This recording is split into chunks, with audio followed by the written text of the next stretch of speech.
Bonjour à tous, j'espère que vous allez bien. Aujourd'hui, tuto spécial extérieur. On va modéliser ce qu'on appelle un treillis, une structure en bois dont peut avoir besoin les paysagistes ou les particuliers qui aménagent leur jardin. Voilà, donc aujourd'hui vous allez avoir besoin de SketchUp Pro et puis de la JHS Powerbar qui est un plugin que vous installez dans SketchUp Pro. Où est-ce que vous allez pouvoir trouver ce plugin? Dans la description, j'ai mon pack outil gratuit, un lien vers mon pack outil gratuit, et là vous téléchargez et vous pouvez l'installer. Avant de commencer, je vais vous parler de mes ateliers live. Les ateliers live, c'est 1 heure ensemble pour vous faire découvrir gratuitement un nouveau sujet sur SketchUp ou un logiciel autour de SketchUp par exemple. Mardi prochain, le 23 mai, vous avez une découverte du logiciel Enscape. Donc encore une fois, inscrivez-vous, les places sont limitées par contre, mais c'est complètement gratuit. Il y a 1 heure de découverte d'un atelier, l'autre fois j'ai fait une salle de bain en 3D. Et donc il y a un replay aussi, si vous vous inscrivez maintenant, vous avez le replay par mail, et donc vous pouvez suivre de nouveau l'atelier, même si vous n'étiez pas en direct. Voilà, et bien quoi dire de plus? On y va, on fait cet objet 3D avec SketchUp, et c'est tout de suite. Commençons ce tuto. Alors, on commence sur SketchUp. SketchUp, on commence toujours pareil, les unités en centimètres. Donc, comme je vous disais tout à l'heure, vous allez avoir besoin de la recette SketchUp Pro et puis le plugin JHS Powerbar. Et comme je vous disais dans la description, ce plugin, vous pouvez le télécharger directement sur mon site dans le pack outil gratuit. Voilà, parce que c'est un plugin qui n'est pas forcément facile à trouver. Donc là, vous l'avez, il suffit de le télécharger. Voilà, c'est très cool. Alors, on va commencer ici. Alors, pour faire ce treillis, donc cette structure en bois sur laquelle on posera une plante grimpante tout à l'heure, eh bien, on va corser la difficulté. Si c'était tout droit, à la limite, c'est pas trop compliqué. Mais là, on va faire un S. Voilà, on va mettre ici un S, et puis cette structure, je vais la monter, et je vais faire ce qu'on appelle un treillis. Alors, le treillis, on peut le faire soit en X, mais là, je vais faire simple, je vais faire des barres verticales et horizontales. Allez, on y va. Donc, pour commencer, je prends l'outil arc. Voilà, l'arc par 2 points. Le plus sympa, c'est de se mettre en vue de dessus. Vue de dessus, caméra, projection parallèle, comme ça. Beaucoup plus simple. Donc, je vais faire un premier trait le long de l'axe vert. Je le tords sur la droite. Donc, un clic, on déplace et on clique vers la droite. Et je me raccroche ici. Un clic, et voilà, je fais mon S. Alors la particularité, et là où ça peut être un peu complexe, c'est que cette forme en S, pour que le plugin JHS Powerbar, pour qu'en fait, je vous annonce un petit peu le truc, c'est que cette barre, je vais la transformer en tasseau, et bien il faut qu'elle soit liée en d'un seul tenant. Alors qu'en fait, si je clique sur les deux lignes en arc, là on voit que c'est deux morceaux collés, mais qui ne forment pas une seule entité. Donc je sélectionne le tout, et dans la JHS Powerbar que vous voyez là, je vais cliquer sur le petit lacet, ce qu'on appelle le Super Weld. On clique, paf, et si je reclique sur mon S, regardez, ça devient un seul et même objet. Donc ça c'est plutôt cool pour lier des tracés en un seul et même morceau. Ensuite, je vais dessiner mon fameux tasseau, donc je vais prendre l'outil rectangle. Au sol, je vais dessiner un rectangle, mais n'importe où, tiens, je vais le dessiner ici, au sol, et je vais taper 4,4 et entrée. Sachant que je suis en centimètres, ça fera 4 cm par 4 cm. En menuiserie, en règle générale, c'est 40 par 40 puisqu'on travaille en millimètres. P égale pouce étiré. Avec le pouce étiré, je viens cliquer dans la surface, je le monte verticalement, et puis là, mon treillis, je vais le faire à 180 cm. Voilà. Et attention, je triple-clique sur ma face, 1, 2, 3, clic droit, crée un composant, et ce composant, il va s'appeler tasseau. Voilà. Pas très compliqué. Bien, donc ce tasseau, c'est cool. Ce qui est cool aussi, c'est qu'ici, j'ai le petit S. Alors ce S, je vais le transformer aussi directement en tasseau. On y va. Alors pour ça, je vais cliquer sur ce petit bouton qui s'appelle Extrude Along Path. On clique. Et ici, on va mettre, voilà, 4 par 4, c'est très bien. Donc je l'avais déjà programmé. Si vous voulez aussi le reprogrammer, vous tapez la dimension. On tape OK.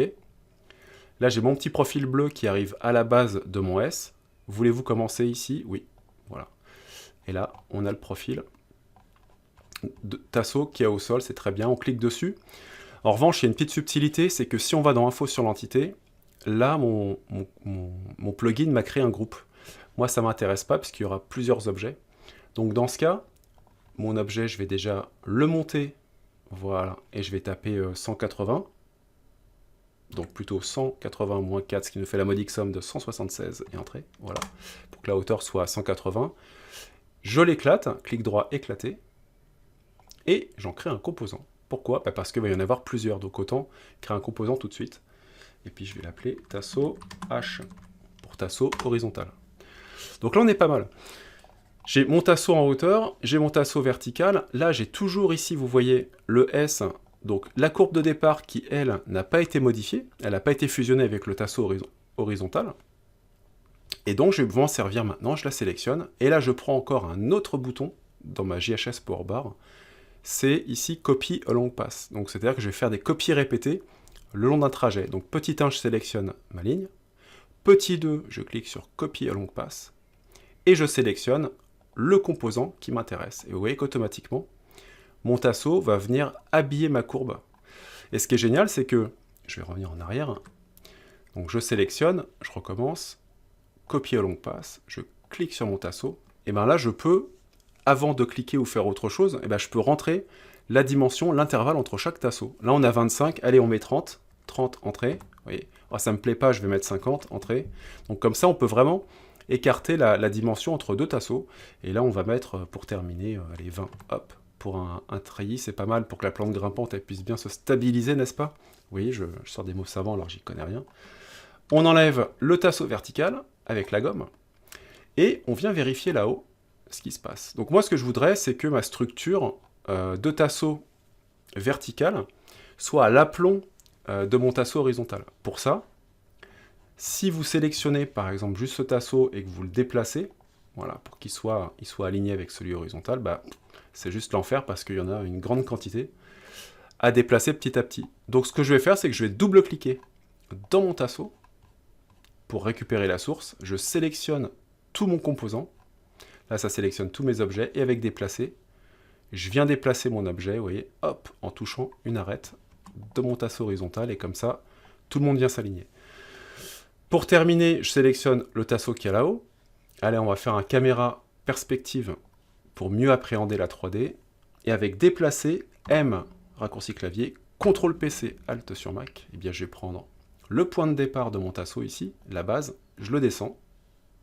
J'appuie sur Shift pour verrouiller la... Zut, je recommence. M, CTRL. Voilà. J'appuie sur Shift pour verrouiller la position de mon axe, ou alors je peux appuyer sur la flèche du haut, et puis je viens tout en bas. Voilà, ici. Alors, je m'arrête là. Là, je vais reprendre le point bas. Flèche du haut du clavier pour verrouiller aussi le positionnement. Et puis, on vient mettre, par exemple, le tasso ici. Donc ça, c'est génial, sauf que c'est pas génial du tout, c'est nul. Ça, pourquoi? Parce qu'en fait, si vous connaissez SketchUp, vous savez qu'avec déplacer et la touche CTRL, vous pouvez cliquer, déplacer, et en faisant un slash, vous pouvez copier plein de copies. Copier plein de copies, ouais. Copier plein d'instances de l'objet dans l'intervalle donné. Donc on recommence. On va supprimer celui-ci. Je sélectionne mon tasso, déplacer, j'appuie sur CTRL. Là, pour ne pas perdre de temps par rapport à tout à l'heure, je viens cliquer sur le point bas, l'extrémité de mon tasso, j'appuie sur la flèche du haut du clavier, donc ça va copier l'objet. Je le fais atterrir au sol, voilà, et là, attention, je fais un slash, et je vais rentrer le nombre de copies. Alors vous pourriez me dire, bah ouais, mais là, tu as fait des espaces de 20, et là, tu vas faire un nombre de copies. Bah, je vais d'abord vous expliquer le but de l'opération. Donc là, je vais mettre par exemple 10 et entrer. Voilà, pas mal du tout. Et puis, bah là, j'ai plus qu'à prendre l'outimètre. Je prends l'outimètre et puis je vais mesurer. Donc là, on a combien? On a 16 cm, d'accord? Donc quand j'ai fait 20 entre chaque tasso, c'est pas l'intervalle qu'on a entre les deux. C'est du point de départ de l'objet au point de départ de l'objet, on a 20. Et là, on a combien? On a 13. Donc c'est pas top. Donc si vous voulez un espace bien prédéfini, on revient en arrière, CTRL Z, voilà. Là, je mesure l'espace que je veux entre mes deux tassos, donc là, on avait dit 16, voilà. Ok, et bien là, ce que je vais faire, c'est que je vais prendre l'outimètre, et je vais glisser un guide, un point de guidage entre ce point et ce point, je vais taper 16 et entrer, voilà. Comme ça, je connais la limite à pas dépasser. Dans ce cas, je recommence ma petite opération de tout à l'heure, je déplace avec CTRL, on vient prendre par exemple ce point d'intersection, ça sera plus simple, on le descend ici, en bas, voilà, hop. Et avant de faire slash, donc la barre oblique, je zoome bien sur le petit point d'ancrage de guidage que j'ai créé. Et cette fois-ci, je vais taper un slash 8 et entrer. Ok. Ah, pas mal. Là, je suis déjà mieux que tout à l'heure, j'ai un peu plus d'espace. Bah, je vais refaire un slash 9. Voilà. Et 9, c'est pas mal. 9, on est pas mal. De toute façon, on peut pas faire entre les deux. Mais en revanche, on a un espace ici qui doit avoisiner les 16 cm. Voilà, 15,6, on est très bien. Et là aussi. Sauf, voilà, sinon il faut faire des calculs bien précis. Donc ça, c'est plutôt cool. Maintenant, si je veux couper mon tasseau horizontal pour que les deux objets soient bien raccords, bah, je vais double-cliquer dans mon tasseau, ici. Vu que c'est que des composants, avec mon crayon, je viens couper ici, avec le pouce étiré, je viens descendre, et vous voyez que tous mes objets hop, viennent faire exactement la même chose. Et là, on est super bien. On a un beau tasseau, on a un beau treillis, on va aller dans affichage, ombre. Donc là, on voit voilà, que l'objet est vraiment nickel, donc ça c'est vraiment top. Et pour terminer l'opération, eh ben, je vais importer une jolie plante grimpante, fichier importé. On y va. Donc on va prendre fichier SketchUp. Sur le bureau, j'en avais téléchargé une. Alors vous allez en trouver plein, vous tapez plante grimpante sur internet, soit dans les collections, soit dans modèles, soit dans produits, et vous faites importation. Voilà. Donc je vais positionner mon objet ici. On enlève les ombres. Là, le plugin JHS Powerbar ne pourra pas vous permettre de tordre la plante de façon organique pour qu'elle s'adapte à ma cloison en bois, mais pas de problème. Je vais le faire à l'œil. Hein. Je vais pivoter ma plante. Je vais la mettre ici. Je vais peut-être la réduire un petit peu. Là, je fais un S. Donc, je vais réduire la taille de ma plante. Je me mets en vue de dessus. Avec déplacer, on va faire une rotation pour aller dans le sens de la courbe intérieure. Voilà, c'est pas mal. Là, je vais copier avec déplacer et contrôle. On fait une petite rotation pour repartir dans le sens de la courbe. Voilà. Et puis, une dernière copie. Voilà, ça va déborder un peu, mais on va réduire la taille de la plante. Avec S, échelle, et là, on vient écraser un petit peu la taille de celle-ci, et on va resélectionner les trois. Donc avec Shift ou Contrôle, on sélectionne les trois composants. J'appuie sur S pour échelle. Je prends la petite poignée du haut et je viens tout étirer. Voilà. Pour que ça vienne grimper. À la base, c'est pareil. Je reprends mes trois plantes. Je fais un S échelle. Je viens récupérer la poignée du bas et je l'étire jusqu'en bas. Voilà. Et ma foi, on est pas mal. Caméra, perspective. Affichage, ombre. Et voilà. Et donc, si vous êtes paysagiste, eh bien voilà une petite technique pour pouvoir bien transformer des lignes en tasseaux. Et donc voilà, après, vous allez pouvoir faire plein de choses créatives. Donc, avant de terminer, ça, c'est bien. Peut-être un petit tips pour ceux qui veulent faire peut-être des choses plus organiques en horizontal. Je sais pas, je pense à nos amis architectes qui nous écoutent. Ici, regardez. Avec le bac à sable, vous pouvez aussi faire pas mal de choses. Exemple, si je prends par exemple créer un maillage de terrain. Ici, si je modifie la taille du maillage, j'ai mis chaque espace de 20. Ouais, c'est pas mal 20. Là, je vais faire pareil, vous voyez, une petite structure au sol.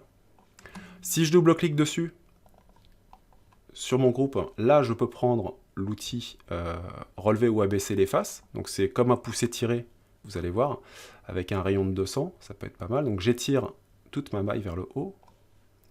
Ici, ma maille vers le bas. Ok. Et là, je remonte un peu. Et là, vous allez me dire, mais comment tu vas faire pour créer des tasseaux sur toute la structure? Alors malheureusement, même le plugin ici, de tout à l'heure, il ne pourra pas vous générer des tasseaux. C'est un peu complexe. En revanche, regardez, là, je vais tout passer en rouge. Avec le pot de peinture là, on va mettre cette couleur-là. Alors pourquoi je fais ça? Parce que lorsque vos faces sont texturées, si vous cliquez sur une face et que vous faites un clic droit, sélectionnez tous les éléments avec le même matériel, ça me sélectionne toutes les faces et je peux appuyer sur supprimer.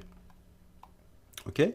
Et dans ce cas, eh bien je viens sélectionner toute ma structure, et là, avec toujours pareil, le super plugin GHS Powerbar, vous avez Lines to Tube. Si vous cliquez dessus, et que vous mettez par exemple des diamètres, un diamètre de 4 cm, on va faire comme tout à l'heure, j'appuie sur OK. Donc là, il travaille un peu, c'est un peu plus long que tout à l'heure, mais vous allez voir le résultat, c'est juste incroyable, vous voyez. J'ai toute une structure. Voilà. Donc là, cette fois-ci, c'est tubulaire, mais pourquoi pas, voilà, s'en servir pour faire, je sais pas, un toit. Là, on pourrait retourner maintenant verticalement la structure à 90, vous voyez, et s'en servir également pour faire, je sais pas, pour faire ce qu'on veut. Donc un peu de design avec notre ami SketchUp.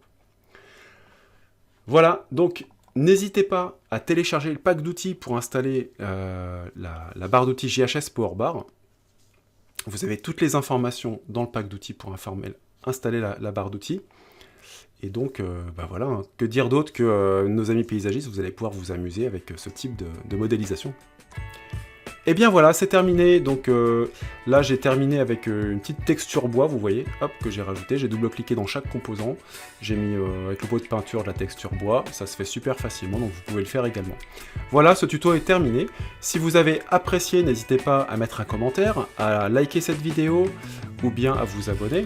Et puis je vous conseille aussi, et ça serait vraiment sympa de votre part, c'est gratuit, laissez-moi un avis sur ma page d'avis. Vous allez avoir le lien dans la description. Ça permet, eh bien, pour moi, eh bien, en tant qu'indépendant, eh bien, d'avoir une reconnaissance de mon travail. Et puis vous, si vous appréciez vraiment soit mes vidéos, soit mes ateliers, votre avis peut servir à d'autres pour attester de la qualité des contenus que je propose. Super, eh bien, il n'y a plus qu'à se dire, rendez-vous dans le prochain atelier live, hein, inscrivez-vous. On s'amuse toujours en plus dans le chat, vous pourrez me poser des questions et puis vous apprendrez plein de trucs. Voilà, bonne journée et au prochain tuto. Ciao!